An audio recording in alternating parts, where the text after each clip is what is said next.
Friends, welcome to J புஜிமா tailoring. இன்றைக்கி என்ன பார்க்க போகிறோன்றதை இந்த சார்ட்லேயே உங்களுக்கு தெரிஞ்சிடும். நம்ம டக்குன்னு சொல்லிடுறேன்.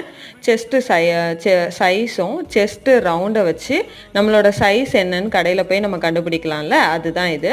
34 to 36 வந்து ஸ்மால் சைஸு, 38 to 40 வந்து மீடியம் சைஸு, 42 to 44 வந்து லார்ஜ் சைஸு, 46 to 48 வந்து எக்ஸ்ட்ரா லார்ஜு, 50 to 52 வந்து 2XL, 54 to 56 வந்து 3XL, 58 to 60 வந்து 4XL, 62 to 64 வந்து 5XL.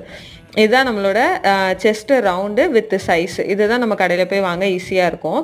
இப்போது நமக்கு வந்து உங்களுக்கு டவுட் வரலாம், 37 அப்படின்னா நம்ம எஸ் எடுக்கணுமா எம் எடுக்கணுமான்னு. அதை நம்ம எப்போவுமே நம்ம சைஸ் கண்டுபிடிக்கிறப்போ அதை ரவுண்டாக ரெட்டிப்பாக தான் எடுப்போம். அப்போனா நீங்கள் 38 எடுத்து எம் சைஸ் எடுக்கணும். இந்த டிப் பிடிச்சிருந்தா ஃபாலோ பண்ணுங்கள். தேங்க்யூ.